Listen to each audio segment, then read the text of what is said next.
Hey guys, welcome back to The Readers. I hope you are having an amazing day. Let's get right into the stories. The first one is pro-revenge story. So my friend over in Vietnam studies fashion design. She sometimes sends me over the sketches of her designs and they all look amazing. Then again, I'm not into fashion. She is particularly interested in designing handbags and purses. She told me a story about how she shut down one of the most entitled, self-centered, lazy students on campus. Cast, Olivia. Our main character girl, Maya, the evil one, Professor Chen, the instructor of the course story.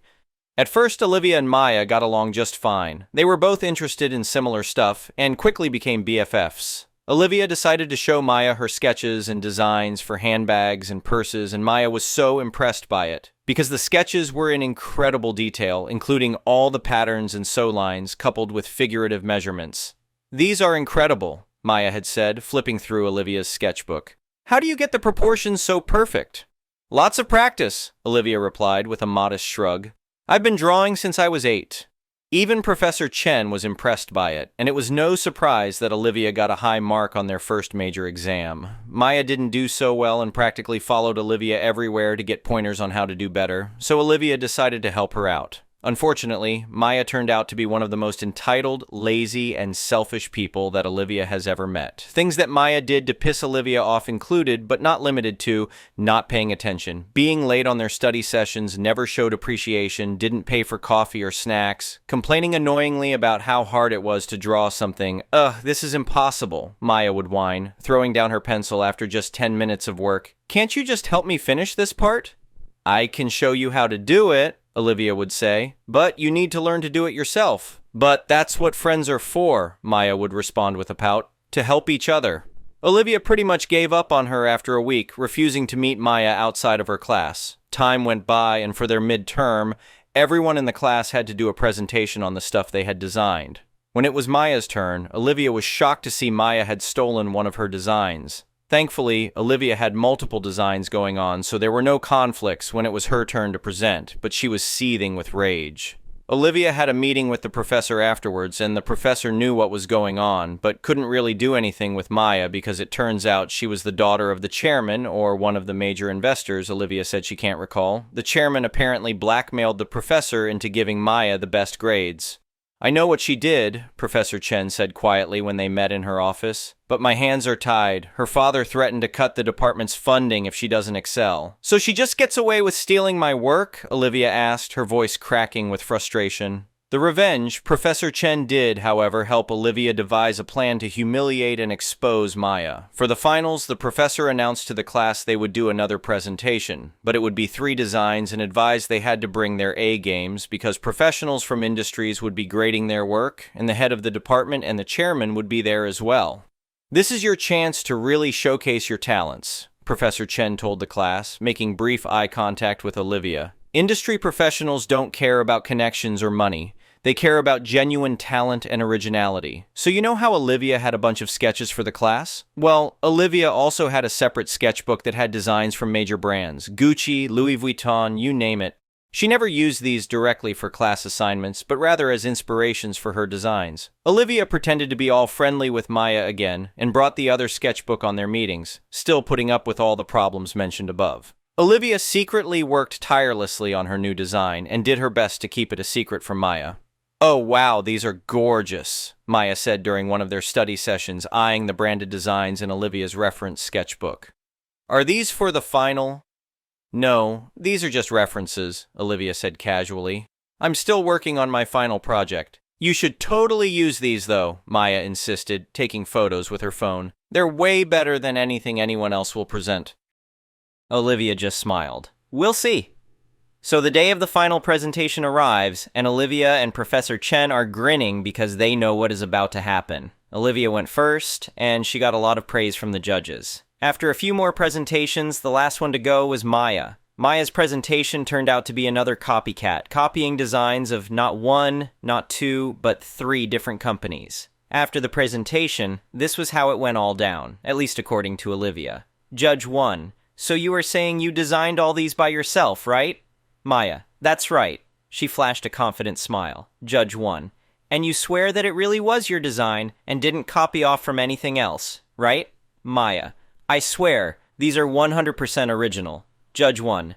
You are aware your designs are from Balenciaga, Fendi, and Prada? Maya. Huh?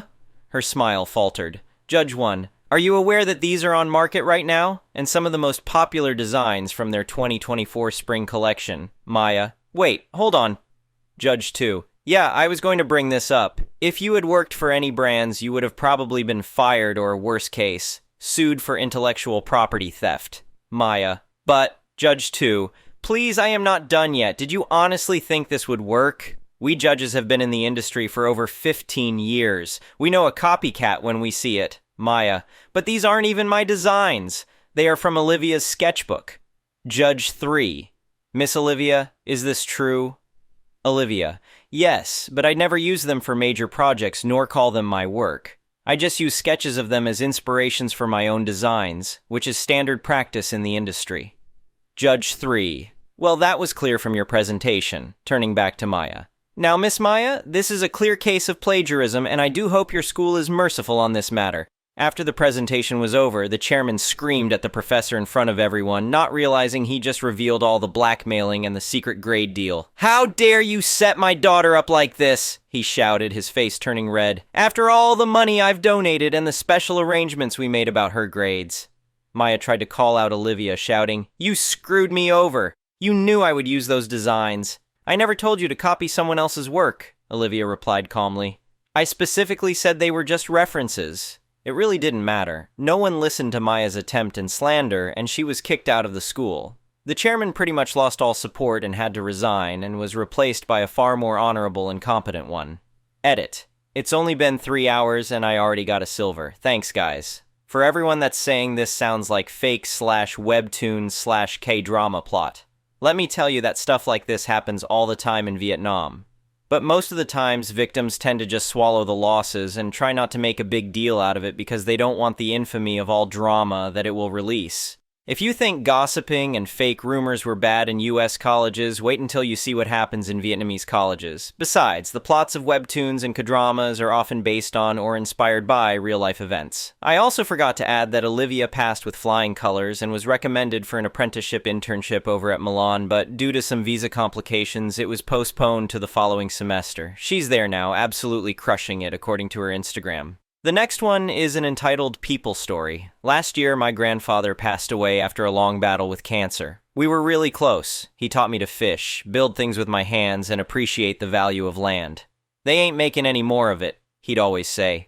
In his will, he left me a 5-acre wooded lot about 30 minutes outside of town. It wasn't worth a fortune or anything, but it had a small clearing that backed up to a creek, and I had fond memories of camping there as a kid. Grandpa bought it in the 70s for practically nothing, and over the decades, he'd occasionally talk about building a cabin there, though he never got around to it. I hadn't actually visited the property in probably 8 years.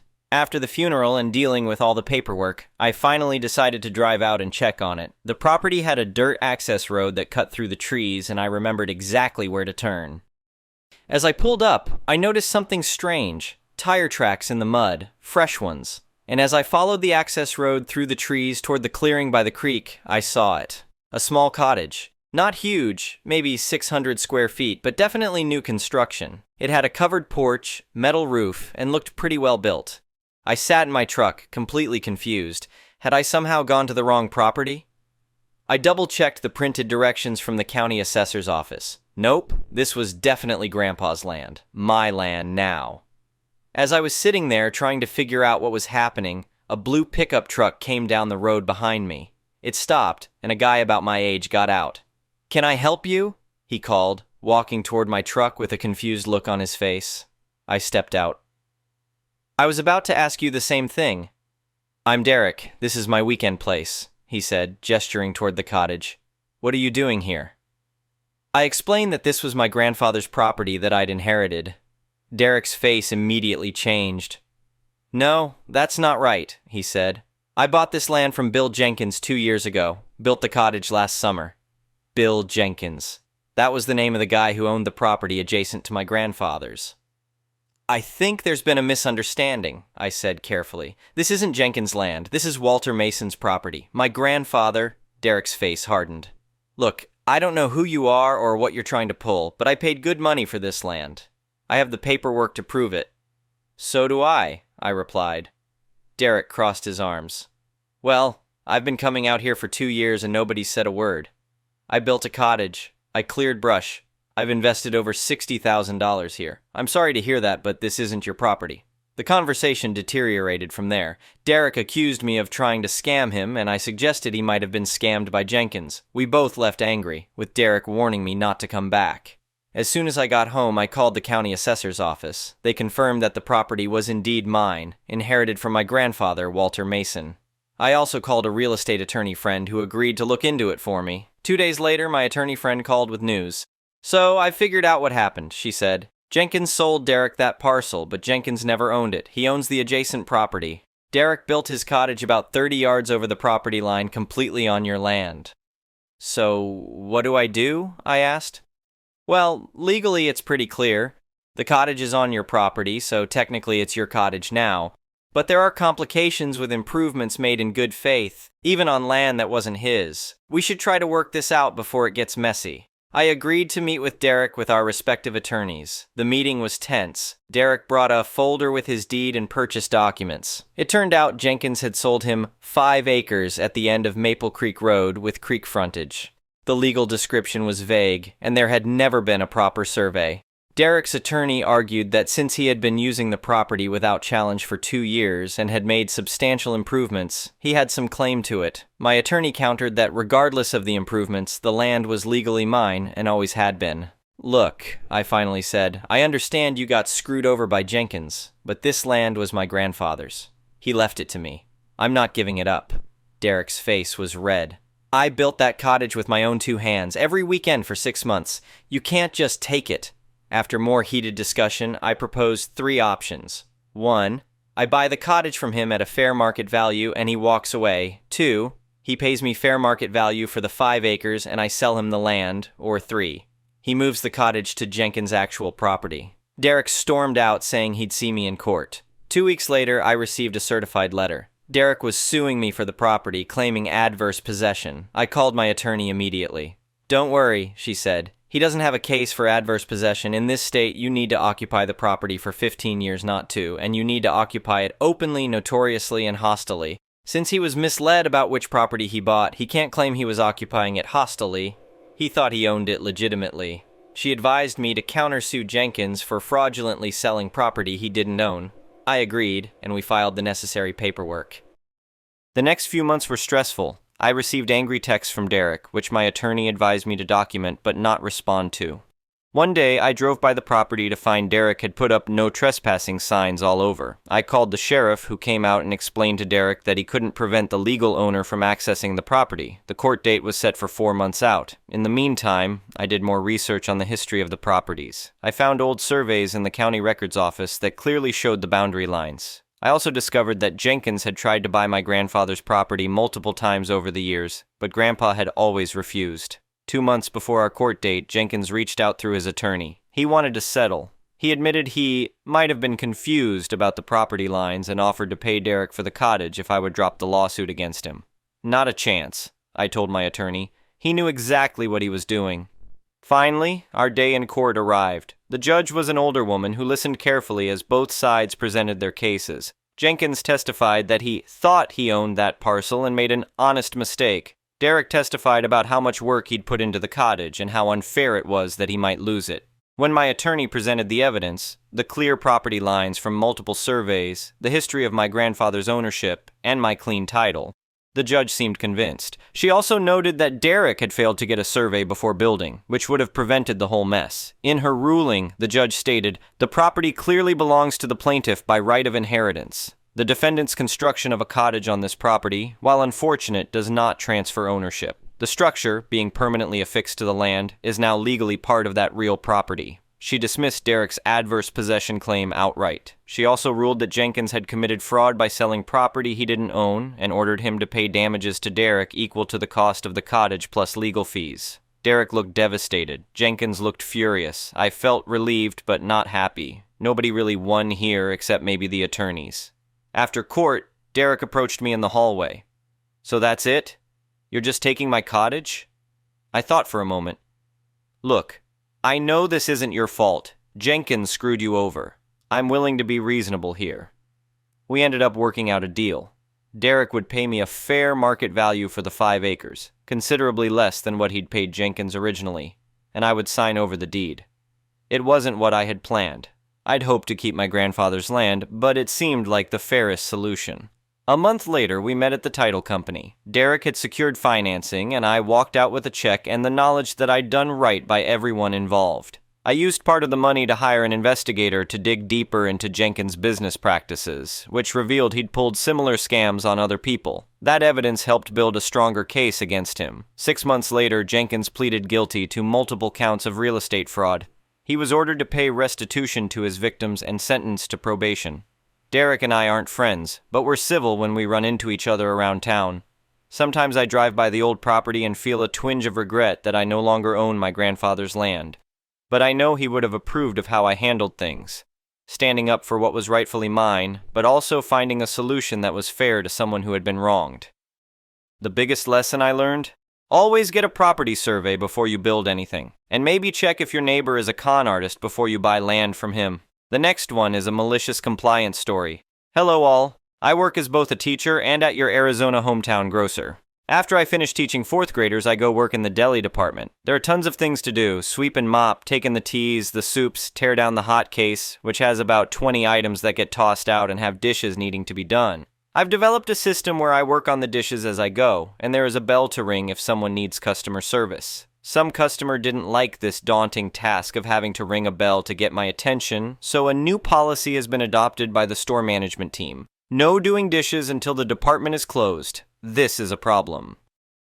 The deli department doesn't have the hours to pay us past our scheduled time, and on top of this, any time we work past our scheduled time in the departments counts as overtime, double whammy for them. I didn't believe this was the case, but either way, this was a logistical impossibility. I knew that I couldn't do the dishes after the department closes without, going past closing time. Enter MC. I pace back and forth through the front of the deli, watching for customers as I clean the slicers and countertops, the only things I could do for cleaning because they were within eyesight of customers. I have about 6 customers from 7 walking past a 4x3x3 sink full of dishes piled past the top and spilling over. I keep thinking how dumb this is that I can't do the dishes right now, but resign myself to keep to my MC plans of only working on customer service until 7 p.m. I keep tearing down stations and the dishes keep getting higher and piled more messily. Finally 7 p.m. I start doing dishes and I finish about 2.5 hours later. I do this 2 more times during the week and get pulled into the office with the deli manager and assistant manager both there. Assistant manager says, "It appears that there's a bit of a problem here because you shouldn't be taking 3 hours to do the dishes." Then deli manager chimes in, "Yeah, why don't you do the dishes during in-between customers?" I slowly look over to a very sheepish-looking assistant manager who looks at me like they want me to shut pew. I said that management said I can't do dishes until the department closes. This started an argument back and forth between Sylvia, my deli manager, and the assistant manager that turned so angry that I got uncomfortable. "This overtime hours isn't coming out of my department. Fix it!" The assistant manager yelled back at her. "Look, you're overstepping here. We'll take it out of mine this time. Just OP. Make sure you do dishes in between customers." I got close to 9 hours overtime that week. Maybe I'll get some new shoes. The next one is an entitled people story. My husband and I own and operate a small contracting business, drainage work, etc. Our estimates are always free. We do not have employees and do all the work ourselves. This is all information we give prospective customers when they call us. Early this spring, a woman called us who had been referred to us by an acquaintance of ours. She was having some drainage issues that she thought was caused by a neighbor installing a concrete parking area. We told her we'd be happy to come take a look and give her an estimate. We showed up, spent a lot of time walking around, measuring, planning, etc. All the while, she was railing on her neighbor and talking non-stop about the lawsuit she'd filed against him. She told us her attorney had advised her to get some written quotes on how much it would cost to solve her drainage problems. Fine. We always provide written quotes on our letterhead. Of note, I was limping heavily, having recently broken some bones in my foot. I mentioned needing to sit soon because of it, and she asked some questions about it. I told her I was scheduled for surgery on X date to have things fixed. I sent her the quote the next day. Over the next few days, she sent several "how much would this be" emails for things that bordered on crazy. Even though it took me a lot of time and figuring for these extras, I happily obliged, as I always do. Fast forward 2 months, it was 3 days after my surgery, and we hadn't heard any more from her since the initial quote. We got a notification in the mail that my husband needs to come to the post office and pick up a restricted letter from an attorney. He had to take time out from doing absolutely everything around the house and in our business. I was completely non-weight bearing to go pick the letter up. It was a subpoena and a check for $35. Rather than call and ask us if we would testify about the drainage problems, she had her attorney subpoena us to be in court for 2 days. The $35 was state-mandated minimum compensation for 2 days in court plus mileage. I was in pain and I was in no mood. I called her and as politely as I could asked WTF. She said she didn't know her attorney was going to subpoena us. I told her we would effectively have to close our business for 2 days to honor the subpoena. She had subpoenaed the wrong person anyway, since it was me who puts the estimates together. And I couldn't sit in court even if I wanted to because I had to keep my foot elevated and couldn't even drive since it was my right foot. She said I'd have to talk to her attorney, so I left a voicemail for the attorney and sent an email explaining the situation. After a few days of not hearing from the attorney, I called the formerly potential client back and told her she needed to intervene. I have no control over what my attorney does. I told her, you absolutely have control over what your attorney does.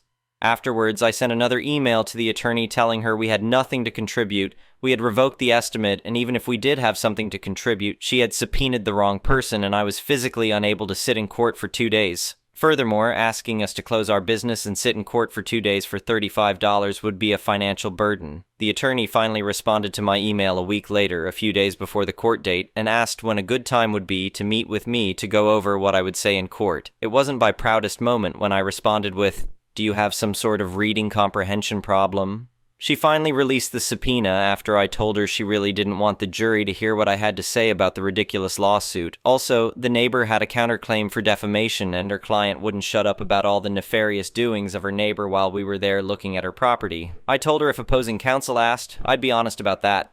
Out of curiosity, I looked at court records after the trial date had passed.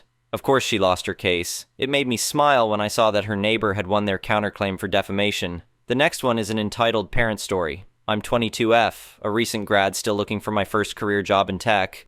Earlier this year, I worked 2 jobs, but after getting laid off, I've been surviving on part-time work and small freelance gigs. Even so, my family acts like I'm their full-time bank. I already cover my mom's phone bill, my car insurance, and other day-to-day expenses. Now she wants a $300 monthly allowance for bills. If I push back, she hits me with, "I took care of you, so you should take care of me."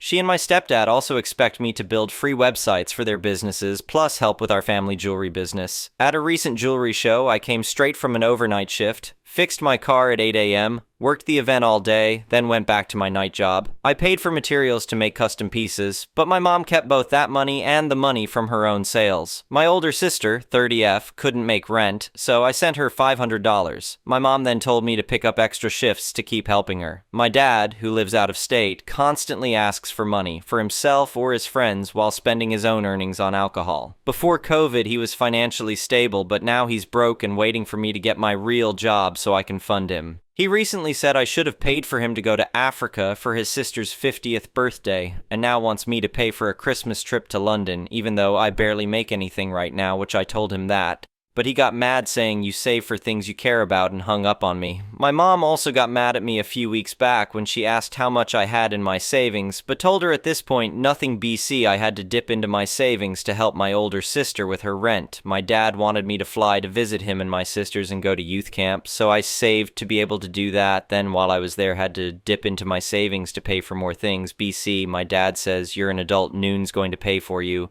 Also had to pay to get my car fixed, $900 for new tires, and my brakes were messed up, but she's mad. I have nothing left over at this point. I get that helping family is part of life, but I feel like I'm expected to fix everyone's problems while sacrificing my own stability. I can't save, can't plan my future, and have no room to just be. I'm always the responsible eldest daughter holding everything together. My mom and stepdad don't think I do enough, and I don't know if it's just a disconnect with me being an American child compared to them being immigrants from West Africa, or am I just lazy BC? My stepdad tells me all the time when I get home from working overnight I should be in the kitchen cooking for the house and I'm useless and dirty BC. My mom cooks majority for the house, or if I'm left to cook traditional African food and it's not up to par, how my mom's cooking is, it's a whole other issues. I'm exhausted and I honestly don't know how much longer I can keep doing this. How am I expected to be everything for them on top of juggling my career life and getting a post-grad job and then just being able to have a social life too? BC, my stepdad says all I do is stay in my room, which is not true at all. IDK, just like some brutal honesty. If I am being selfish, please let me know. Anyway, thank you for watching.